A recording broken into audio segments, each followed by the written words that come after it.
Okay, on today's episode of Building BN, we have Melissa Breeden with the Youth to Five Council. And we always like to ask our guests whenever we get started, I've learned that you're a Bloomingtonian like myself. How did you end up in Bloomington-Normal, Illinois? Are you a townie or a transplant? What's your background?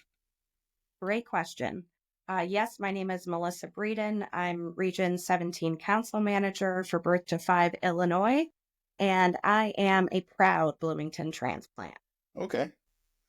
So how did you end up here? Where did you come from? So I grew up in Frankfort Square, Illinois, kind of near like Tinley Park area, similar to you. Yeah. And I came to Normal, went to ISU. I met my husband, who is a townie, at the end of my senior year, and turned around after graduation, came right back, and then never left.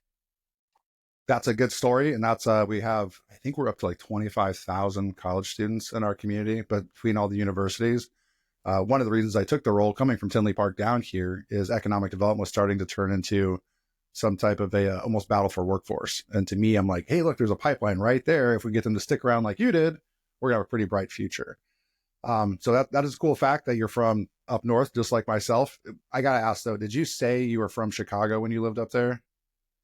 So yes, that was divisive. I said I'm from a Chicago suburb, Okay.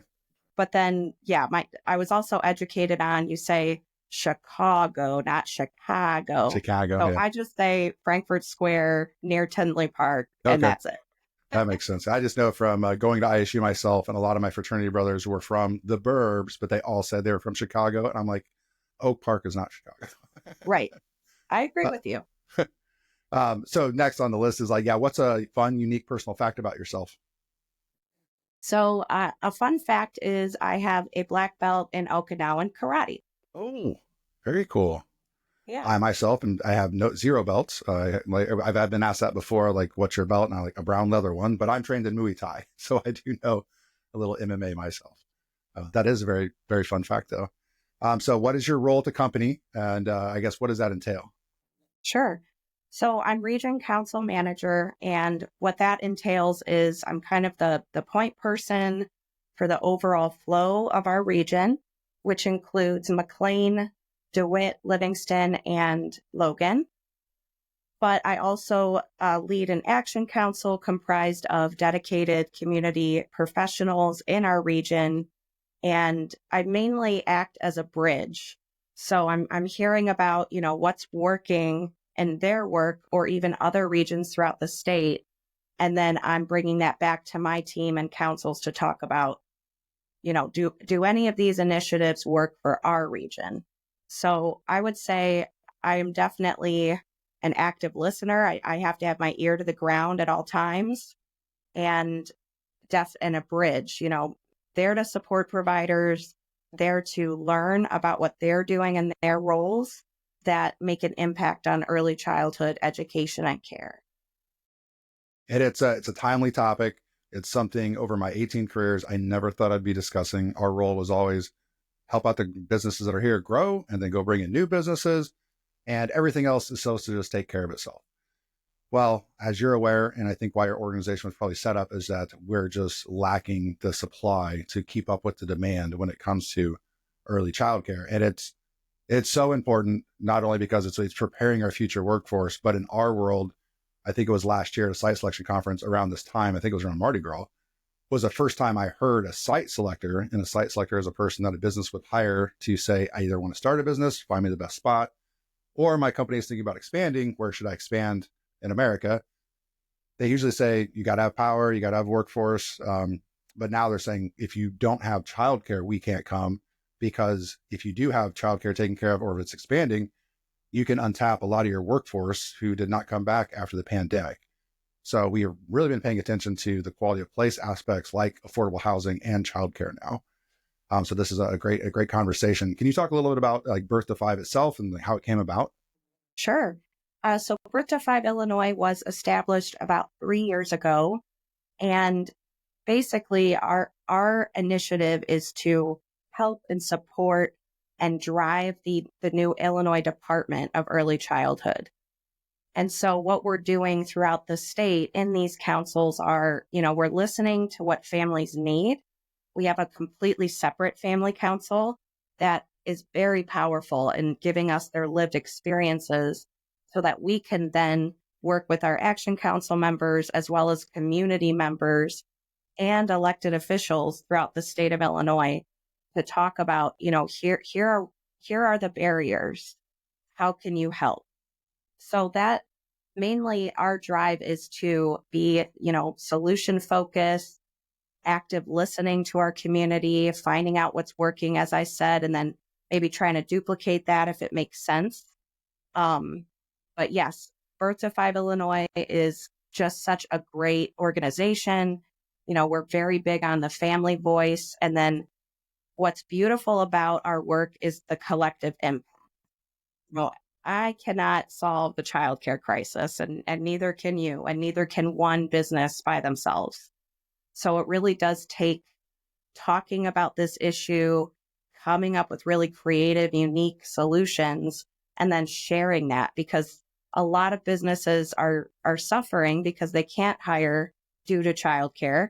And then you have all these families willing to work, but the cost barrier just doesn't make sense. So, but anyway, that's our charge, is getting folks together and trying to identify what's working and what we can do to at least move the needle now as that new Illinois Department of Education is being formed.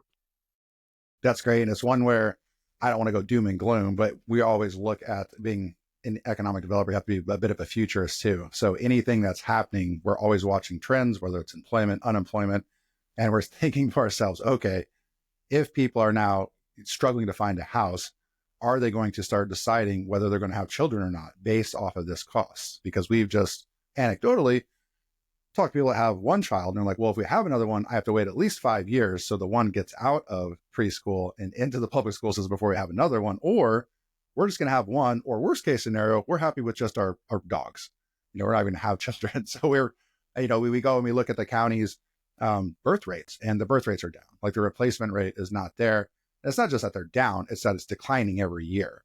And so, yeah, if you trend that out, there's not going to be a lot of people into the pipeline, into the school system, into the future workforce in 10 to 20 years if we continue on this trend that I know, speaking with Illinois State and also Illinois Wesleyan, they're really concerned about this enrollment cliff that's coming through. That even here locally, like if you look Unit 5 and 87, there are a lot of students in that, I'd say sophomore to senior year. But then after that, it starts trailing off like a wave. And as that wave goes through and we're not reproducing, and one of the barriers, again, could be childcare, to me, it's something like we have to solve not only to address the current workforce, but the future workforce. I agree with you. And one thing I've been thinking a lot about too is, the generations behind us are watching how we're going to solve this. I worked at YWCA McLean County previous to this for 15 years. And the CEO, Liz German, she found really cool historical artifacts that talked about, I believe it was back in the 70s, in Bloomington-Normal, the two biggest issues were housing and childcare. No way. I got to follow up with her. Yes, you should ask her for those copies. But I've been thinking a lot lately about, how we're moving forward reflects the next generations. My son wants to be a teacher. I think that's incredible. But I'm guessing he had that hunger from being in classrooms his entire life so far. And so my work has made an impact on him. But if I can't make headway, how is he going to care for his children when he's a teacher someday? And so thinking about it like that, if we don't do something now, we can't build upon the strengths and uniqueness of our community. Yeah, no, it's kind of a combination, because I've always struggled categorizing this, because in my mind, it does have to do with quality of place, because you don't move to a place unless you have certain amenities. And this is amenity, but it's still workforce development. It's just super early workforce development. My wife was a former early childhood educator. My youngest daughter is at ISU wanting to be a teacher. I know the value in it. I believe everybody's underpaid in that space. And then it's also the challenge of, okay, to get the best talent to be our teachers, we have to pay more, but also we have to make it affordable. And that's that magic, challenge that we're out here trying to do, which obviously if they tried to have the same issue in the 70s, we haven't come up with a good solution. And I know that as an economic developer, same thing. We're out there. It's all about information and relationship. And we're always calling up our counterparts in other states, like, hey, what's working for you in housing? And now we're starting to talk childcare, and none of us know what we're talking about. So we're just really doing a bunch of research and talking to people like you. Have you seen any solutions that other states or communities are doing that could be creative that maybe we can duplicate with the right type of advocacy? Sure. Great question. Thank you for asking that. I think one of the number one things an employer can do is survey your staff, find out where do they take their kiddos for childcare? Because childcare in itself is very complex. So what works for one family might not work for another. And I think, if folks are so desperate for workforce, you got to meet those employees exactly where they're at. Yes. And find out, do they go to a licensed center? Great. How many of my employees take their children there?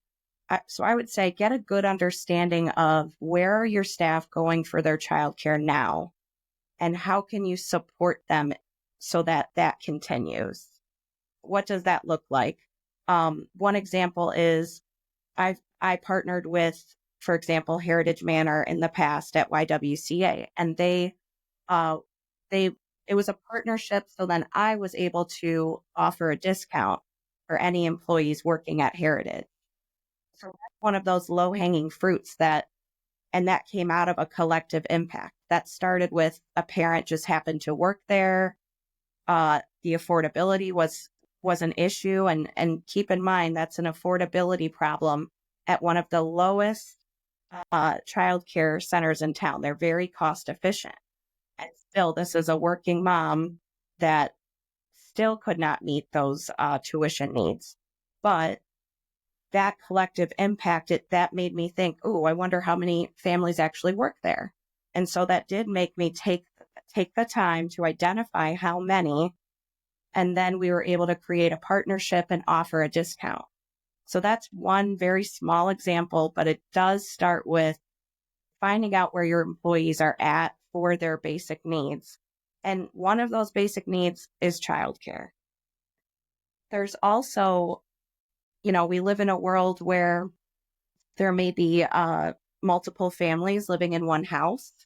Culturally, that's also pretty common. And in that case, when you have maybe a grandparent caring for a child, there may be some resources out there to help reimburse for some of those, the time that she's spending providing childcare, he or she, whoever that is. But I would say, talk to your employees, ask what ideas they have. I'm a parent, my son is 8, and I'm still thinking every day, like, how can I solve this? What can we do? Yeah. And so if I'm thinking like that as a parent and my son is just an after school, parents know. They've been thinking about this for years. Childcare is, right up there with housing. So I would say start there. Definitely ask, what are other businesses doing that makes sense? But I do think that's one solution I heard was understand the scope, talk to like the chamber, talk to your elected officials, and then come up with some creative ideas that, Birth to 5 Illinois, we can help support creative ideas. And if we can't, we at least know who to send you to talk to about that. But discounts are a great way, advocating for your employees, and then just really working with those local providers. I would spend time, go in there, talk to their directors, talk to their CEOs, and find out how collectively the business infrastructure and the childcare infrastructure can go hand in hand so that people can continue to work. Well, that's a good segue because we're actually partnering right now. I think it's with Little Jules and the YWCA on a facility survey. So we've been tasked at the EDC Again, childcare was never on my radar. I think there's 2 items in our strategic plan this year that are focused just on childcare. So we've been tasked with finding out like what is the actual issue. So to start off, in any strategic plan, you have to know your current state. So we're going to go survey. We've met with a couple, but we've got one that's going to go out early next week. That is basically a facility capacity study. Like, what is your enrollment? What are your costs? What's your capacity? If you could, because I even know at the YW, there's some space available. It's just getting the teachers in. And so it's like, what are those challenges that they have? So at least on that end, we're going to know the supply. And then at our next Be In by the Numbers, which is April 25th, it's all workforce focused. We're going to talk about the demand side. And so we're going to push out. And so like you just mentioned, for all the businesses, for the chamber, elected officials, we're going to need help getting this in front of current parents, but also prospective parents. So those people that are thinking, yeah, do we want to have a child? If so, what could you really afford? And then we're going to know the supply and demand. And hopefully within there, we're going to figure out what those gaps are. And then to meet the gaps, because we've talked about just brainstorming internally, do we come up with a program that it pays stipends for teachers so you can retain the teachers? It's hard in my mind to retain a teacher right now if you can make close to the same amount of money at Taco Bell. Like, they're paying $15 an hour. You go to Rivian and all of a sudden that's 20 to 25. Ferrero's the same way, and things are not getting any cheaper. So as costs go up, we're losing the teachers. And okay, so to retain the teachers, you got to pay more. But then again, how do you get the operational costs down? So we are working with the for-profits and the nonprofits. And we're pushing that out now. That'll go out next week. Then we'll share those results at Be In by the Numbers, and then make a call to action to everybody else. Hey, parents, there's way more of you than there are facilities. So we need the information to find out what does affordable childcare actually look like. Absolutely. And just to touch on, I think from what I'm hearing, most people understand educators should be paid a lot more, but the ECEC system is so complex that there's just not enough to go around in order to make the significant changes. So it really will take all of us. And I'm so glad that you're surveying and trying to find out the capacity. Me and my team will push that out as well, especially in the rural areas. Mm-hmm. I did also want to mention a really good resource. Have you ever heard of this book called The Daycare Myth? Nope, I have It's not. backwards. Okay, so this is written by Dan Worry. I will email you the link. But I do want to challenge folks in the business sector to read it. It's super short, shouldn't take too long, but it's specifically for parents, providers, and decision makers. And he does a beautiful job of talking about the positive economic impact if you support early childhood education and care from birth. Because we know that is when learning starts and it never stops. So I do want to challenge a lot of people to read that, because I think childcare, I'm getting the sense that people think it's just for families that need it, maybe more of a privilege than a right. And this kind of explains so much about the field, but with an economic lens that makes sense. So highly suggest that. I like that. We'll put a link to it in the show notes as well. You already done, in my mind, the hard part, and that's like actually making it an issue. So you actually have to admit that we have a problem before we can solve it. It's similar to where we were with housing 3 years ago, because no offense to Bloomington-Normal, but I think everything's always been good here. So people are just like, it'll take care of itself. And so as Rivian came in Ferrero and we had all this rapid growth, we're like, guys, we're going to have a housing issue pretty soon. And then also what comes along with that is as people can make more money somewhere else, they climb that ladder, which does put a squeeze on your workforce in other areas, like honestly nursing and teaching and things that need to get paid more too. And I think there's still this mindset, I don't say out of sight, out of mind, but I mean, even me. So my daughters are, 19 and almost 22. So I have not paid for childcare in a long time, and it was expensive then. But talking to people now, and they told me what they were paying, and it's like $2,000 a month. And I'm like, you're kidding me. Like, that's more than a mortgage. And they're like, I know. And that's for one child. And they had to wait, how many months was it? Some crazy list, like maybe 6 months to have the privilege to pay $2,000 a month. So it's like, we've got to figure that out, because that will be a deciding factor on the future. And it might not impact the current residents now. It will impact the current residents when there is no future nurses, or there are no future nurses, and there are no future teachers.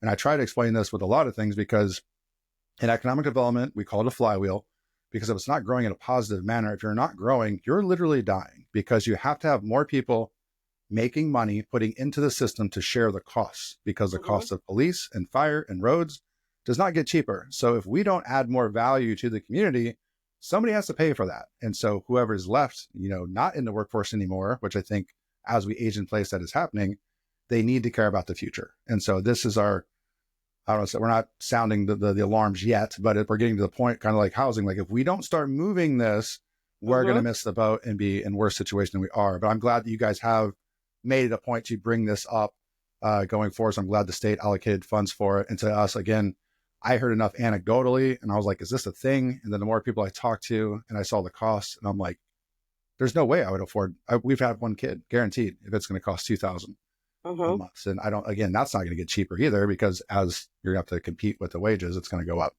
So finding out creative solutions, we're hoping that by doing the supply and demand study, studying other communities, we have seen some unique partnerships. Oh, not Tallahassee. So there's some other silly word for a city. They came up with one where it was a couple of their major employers, the government, and then the parent. They split the cost of the tuition. So they basically split it 3 ways, and that did make it affordable. But like you said, it was one of those fringe benefits. I always want to say French benefits, but I think fringe benefits that go along with an employee package that say, if you work here, you do get a discount in this daycare because we're allocating funds, because it helps people, stick around longer and also have multiple children. So we do have a future. So I do like that concept that you guys had going on with the why. And I guess, I don't know if there's anybody out there listening, like who else would be open to that? We need to get more of that going on to offset some of the, not only just the cost of operations, but again, how to pay the teachers, and then also offset the costs for the parents. There's a lot of costs. Oh, yes. Yes. And coming from, a management perspective, especially during the pandemic, I mean, in order for people to work, there was times where we did a significant childcare discount on the tuition. There was times we had to do free childcare.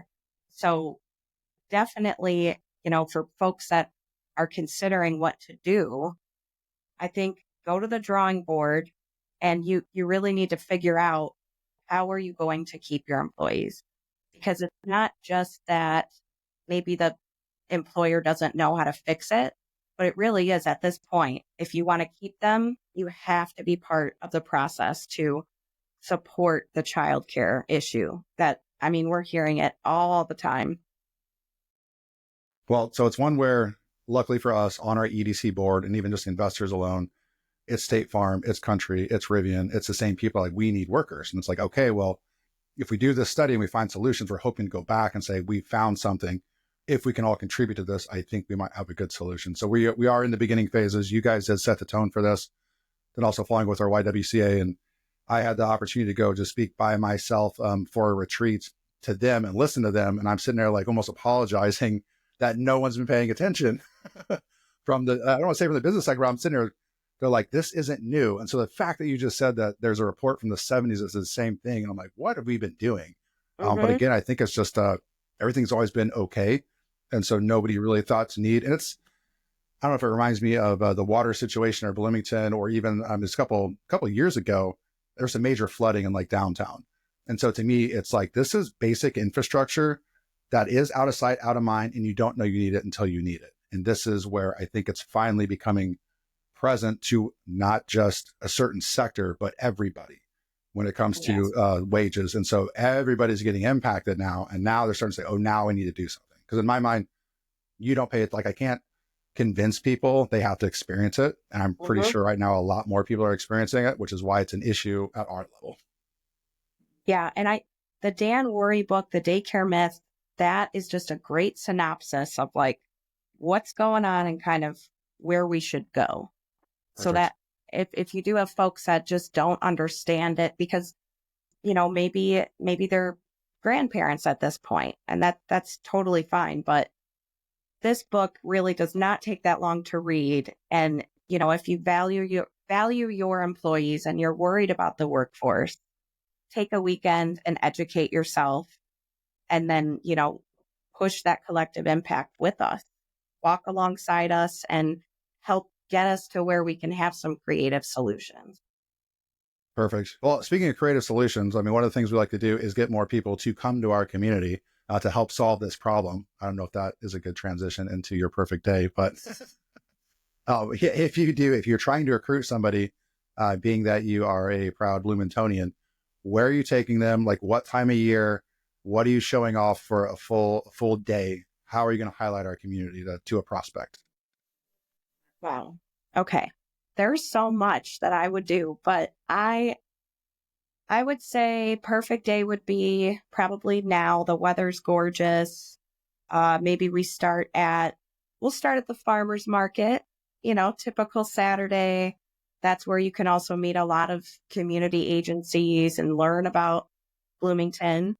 Um, so I would say farmer's market, maybe some breakfast at Garden of Paradise, definitely parks. That's one thing that kept me in this town was just, we have gorgeous parks here. So going to a playground, and then maybe catching a movie at Normal Theater. Maybe we start the day in Bloomington downtown, end it in Uptown.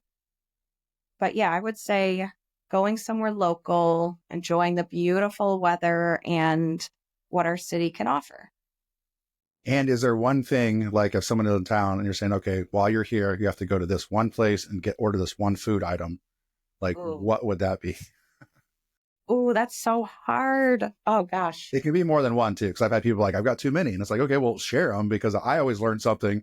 And it's always amazing. There's a lot of people that I think at one point we were known for like the most chains per capita in Yes. the US, but Yes. we've got some amazing mom and pops. So this is a good opportunity to say, you got to go here and get this. Okay. So I would say pizza for sure, Tobin's. I mean, I love Tobin's. And fun fact, my sister, when she was living down here, worked there for a little bit. So that was funny. Um, and then I would say El Portone, Tequila, El Portone. That's my favorite for Mexican food. Schooners is also a good one as well. But yeah, now I want some Schooner Winners, onion yeah. rings. They'll say the rings and the The wings are really rings, good. yes. And yeah, I'd say Schooner is a hidden gem, not to the locals, but anybody coming in.